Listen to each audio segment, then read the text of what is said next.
I'm going to give you a hard truth. Your life is the way that it is because of the story that you've been telling yourself and that you have believed about how it should be. The life that you have is the life that you've been telling the universe that you want. I'm going to explain it to you. Let's get on ahead into this video.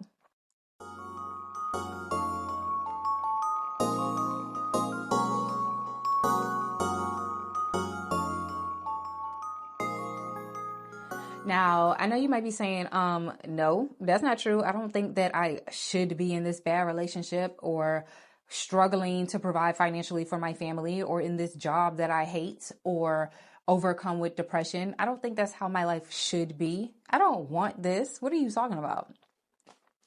First of all, understand that this is mostly unconscious.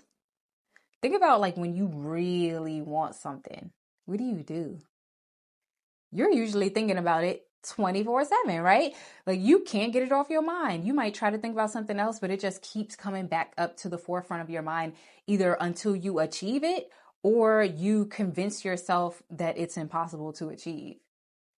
So I'm going to invite you to be real honest with yourself about the thoughts that you entertain the most frequently. When you think or speak about your life, what's the narrative that you tell yourself and others? Take a second to think about that. Or go a step further and write it out so that you can see it in black and white in no uncertain terms. Now, go beyond just the words. What inferences are being made based on the narrative that you're telling? Because that's the subconscious message that you are sending and programming into your own mind first and foremost, and then to the people around you and the world at large, which is how they are consciously or unconsciously being programmed to handle you. So, for example, let's say that my narrative is my parents physically abused me as a child. They rarely said that they loved me. They constantly said that I was worthless and that they just wanted to leave and never come back, never have to deal with me again. All my relationships have been abusive in adolescence and young adulthood, either physically abusive, verbally, mentally, emotionally, or financially. And they ultimately abandoned me. I have to struggle to make ends meet. Nothing that I do is ever good enough, et cetera, et cetera, et cetera. You get it, right? Saying that to yourself is bad enough. But I want to invite you to think about what the underlying message is that you're programming into every cell in your body when you say that. That narrative is really saying, even in my innocence, I'm not worthy or deserve love and grace. I'm detestable. Nothing that I do is of value. I deserve the worst treatment that people can give another human. I have to endure the worst circumstances to simply exist. I fall short of all of my goals and intentions. Now, if you told that to any random person, how do you think that they would respond to you?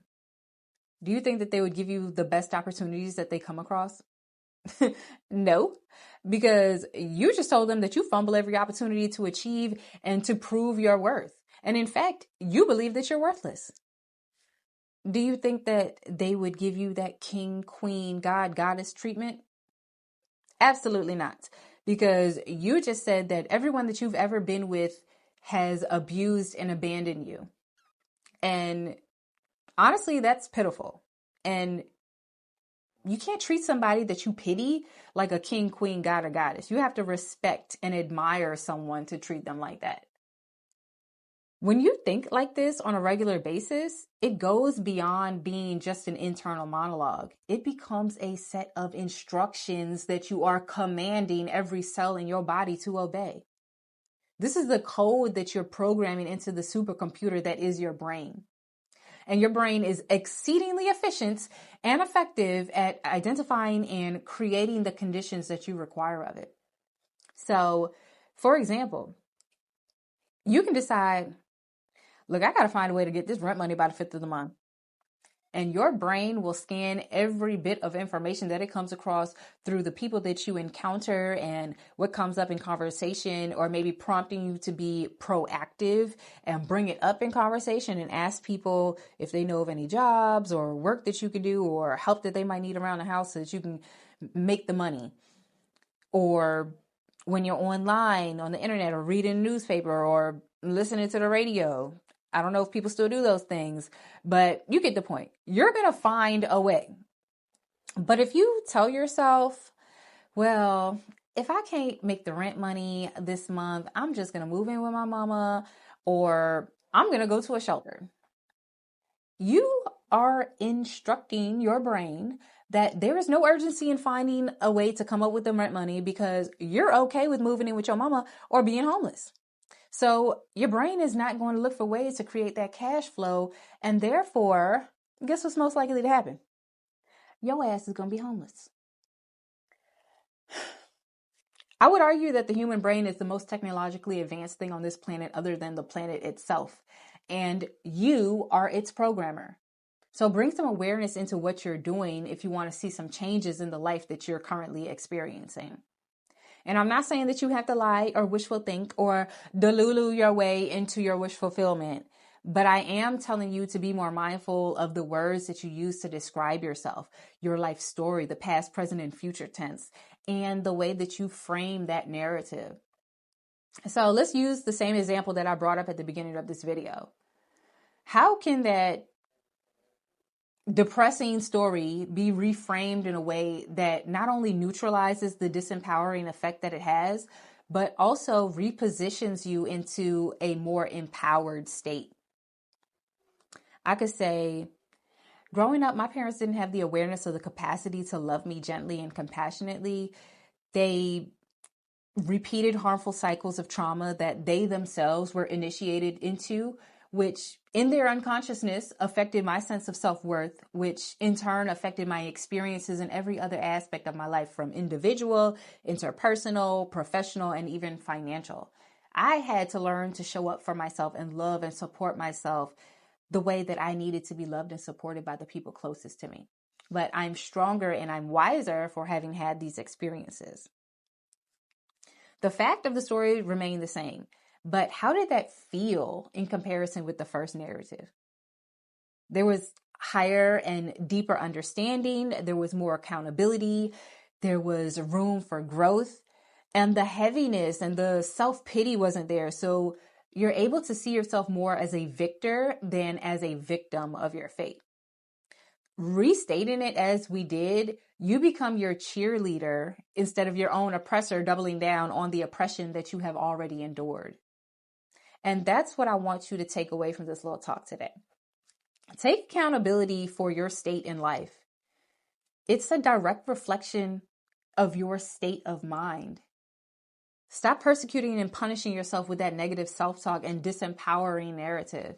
Ain't nothing small, weak, or broke about you. You can change that narrative at any point that you want to. And not by lying to yourself or wishful thinking your way out of it, but by reframing your narrative and letting that subtle shift alter your mindset and thus reprogram your mind to find solutions to the challenges that you're currently facing. Now, will the physical reality change immediately? Obviously not. It's definitely going to take some removal of the inner enemy, some consistency, and time for this to drastically change your life in the way that you're seeking it to. Because remember, this practice is you taking hold of the steering wheel again, navigating your life experience from your higher self in the fifth dimension. And once you've decided upon what it is that you want to experience, that new program or life story has to filter through the fourth dimension, which is time, to reach the third dimension, which is the physical, tangible reality that we experience our everyday life in. And that program has to be clear and consistent for it to reach you in the physical. Anybody can make excuses and point the finger of blame for their lot in life. That's too easy. But only the brave, only the successful take on the more challenging path of accountability and responsibility for making this life the best that it can be. I can assure you, there are no saviors. Save yourself.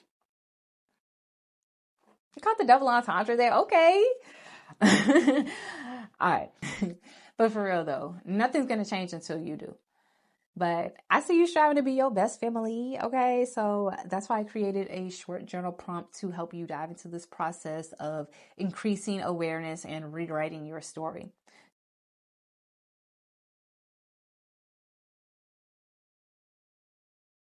So if no one else has told you today, I love you and I believe in you.